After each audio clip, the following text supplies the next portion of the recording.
Hello, welcome to the channel. This is Hyundai Santa Fe 2020 model. I'm going to show you how we're going to check engine bay fluid level. First of all, we need to know how we're going to open the bonnet. I'll show you. You need to come to the driver side. Have to pull this latch, right? After that, we need to go underneath here, right? You can feel another latch inside, right? You need to press this latch, then after that you can open the bonnet. This is our lovely Santa Fe engine bay 2.2 2020, right? If you need to top up the coolant, this is the coolant reservoir. You can see this is the low level and this is the maximum level. In between you are fine. This car has a coolant level here, exactly top level. If you can't see the level, you need to little bit shake the bottle. You can see it's going up and down. Yeah, however, it's in the correct maximum level. When you're going to top up the coolant, you need to twist this cap anti-clockwise. Then after that you can open the bottle. You can see inside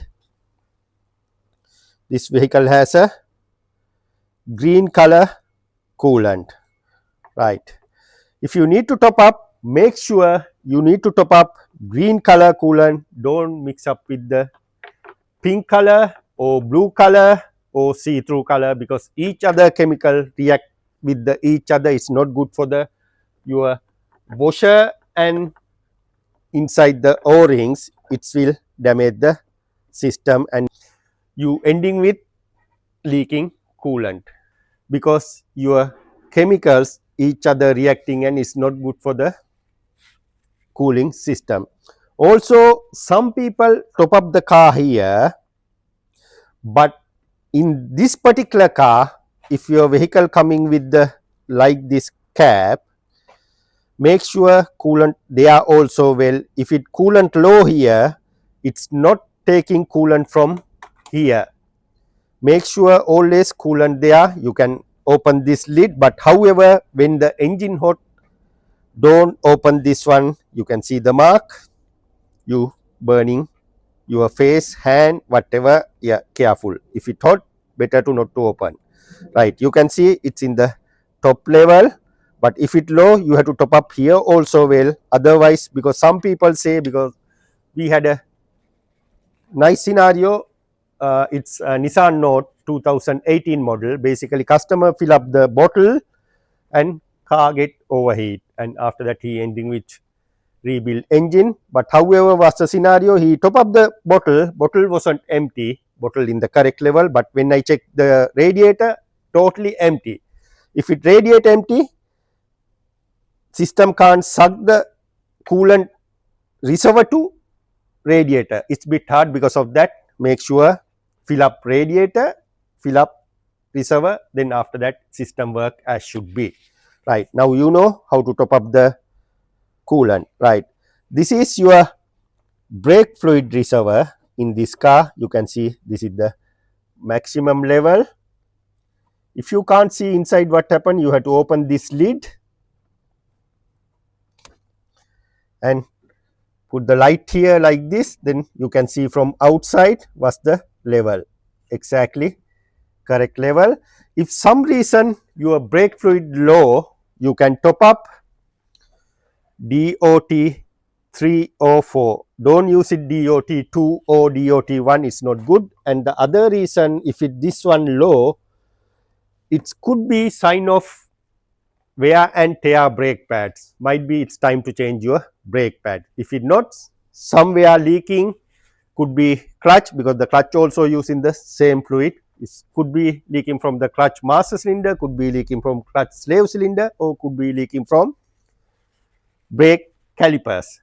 Have a look brake calipers, look around. If it brake oil low continuously, when you top up today, it's low again after 3-4 days, somewhere leak, take to the professional and get advice.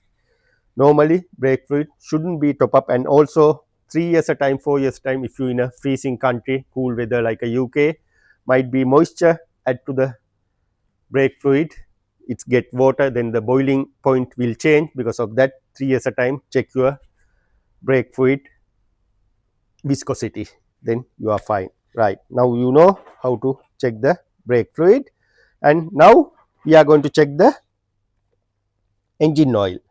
Before you check the engine oil, make sure car park at level surface, no need to tilt. If you tilt this way or that way, you didn't get the correct answer. Make sure park in a level surface. After that, you can take out the dipstick, wipe the dipstick. You can see here, this is the maximum level, this is the low level. In between, you are fine. We'll see how is the oil level of this car. You can see as it is, it's spot on correct level. Right, then I'm happy with the level of this car. But however, if you need to top up the engine oil, this is the place you have to top up. You can see this mark. You can open this lid again anti-clockwise and you can top up. Okay, when you're going to top up, first of all, contact your local part suppliers and make sure you top up correct grade of oil. Because people say, oh, I can put it 5W30, oh, I can put 5W40. It's not right for the latest cars. It has a 5W40 plus another specs, maybe FD, CW, GM, whatever, there is another specs. Because latest cars has a turbo, sometime wet belt, sometime timing chain. Because careful, if you add wrong oil, it will affect not immediately, after couple of years your chain stage, belt stage, lot of problem. Be careful. Because of that, when you're going to top up correct grade of oil. When you top up, other thing, people has a habit, they pouring all 5-liter can or all 2-liter can. No, it's wrong. Because if you add too much engine oil to the engine, you ending with huge smoke. Because of that, avoiding that problem. Because if it too much oil, you have to go to the garage and drain the oil. But if it low, you can top up more, you are in a safe side. Because of that, always top up little bit, leave it at least 1 minute to until it's go to the bottom. Check the dipstick, install and check the level. If it okay, fine. If it need, you can top up little bit more. Make sure when you top up, bit by bit top up, otherwise you ending with the problem. You have to go to the garage, then another problem. Careful. Right, now we know how to check the engine oil and how to top up. Right, okay, next step I'll show you. If you need to jump start, this is the negative point. This side you can see the negative sign, and this is the plus sign. Don't mix up negative and positive, again you dig in the problem. Careful when you jump start.